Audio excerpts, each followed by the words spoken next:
Bonjour à toutes et à tous, bienvenue dans cette édition de ce lundi 10 août 2026. Au sommet de ce journal, plusieurs sujets sécuritaires et géopolitiques. En Afrique, la République démocratique du Congo renforce sa surveillance sanitaire sur le fleuve Congo après l'alerte liée à un bateau suspecté d'être concerné par Ebola. Au Mali, une attaque djihadiste contre un camp militaire fait au moins 12 morts parmi les soldats.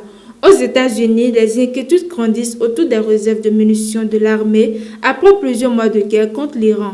Et enfin, en Syrie, Damas annonce un accord avec Moscou sur le devenir de 2 bases militaires russes stratégiques.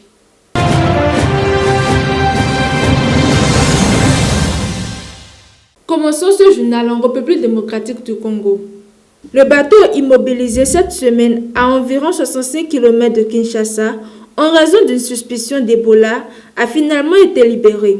Selon le ministre congolais de Santé, Roger Kamba, aucun cas de maladie à virus Ebola n'a été détecté parmi les passagers. 7 personnes qui présentaient des symptômes ont été testées. Tous les résultats se sont relevés négatifs. Les autorités ont également établi que le bateau ne venait pas de Kisangani, contrairement à ce qu'indiquait initialement le système de surveillance sanitaire. L'embarcation venait en réalité de la province de Mongala. L'alerte avait été déclenchée après le décès d'une personne ayant voyagé à bord du bateau et présentant notamment de la fièvre, des diarrhées et des vomissements.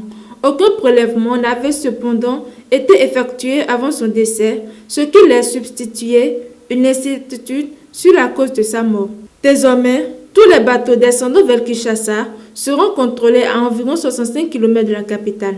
Un nouveau système doit également permettre de recueillir davantage d'informations sur les passagers, les membres d'équipage et les éventuels problèmes de santé survenus durant les voyages.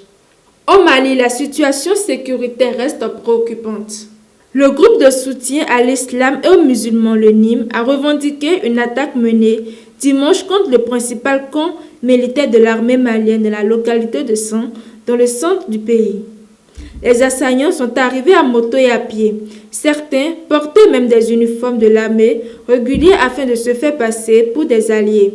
Selon les informations disponibles, au moins 12 militaires maliens ont été tués et plusieurs autres étaient toujours portés disparus jusqu'à dimanche soir. Les djihadistes auraient également réussi à pénétrer dans le camp et à emporter du matériel militaire. L'armée malienne affirme de son côté avoir contrôlé la situation après les échanges de tirs. Les habitants rapportent cependant plusieurs heures de combat qui ont commencé tôt dimanche matin avant un retour progressif au calme dans la ville. À présent, direction les États-Unis où la guerre contre l'Iran commence à peser sur les capacités militaires américaines. Une note révélée dimanche par le Washington Post appelle les entreprises américaines du secteur à proposer rapidement des solutions pour réduire les délais de livraison des armes et augmenter la capacité de production. Cette demande intervient après 5 mois de guerre contre l'Iran.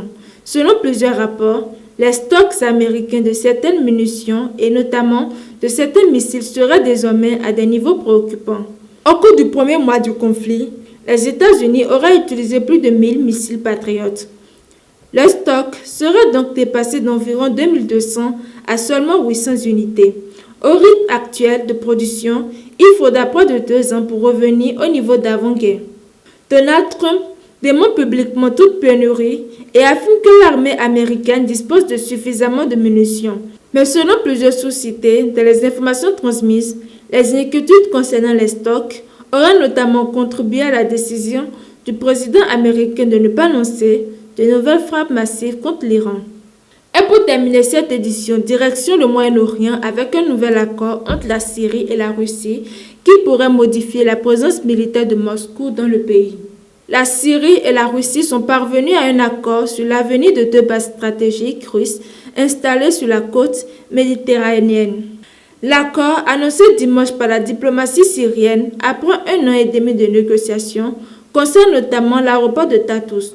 Ces installations avaient joué un rôle majeur dans le soutien militaire apporté par Moscou à l'ancien président syrien Bachar al-Assad durant la guerre civile. Après la chute de Bachar el-Assad en 2024, la présence russe en Syrie a été remise en question. Les nouvelles autorités de Damas ont toutefois maintenu les relations avec Moscou. Selon le nouvel accord, les deux bases devraient désormais être transformées en centres conjoints de formation. Les autorités syriennes vont également reprendre la gestion des installations civiles présentes sur les sites.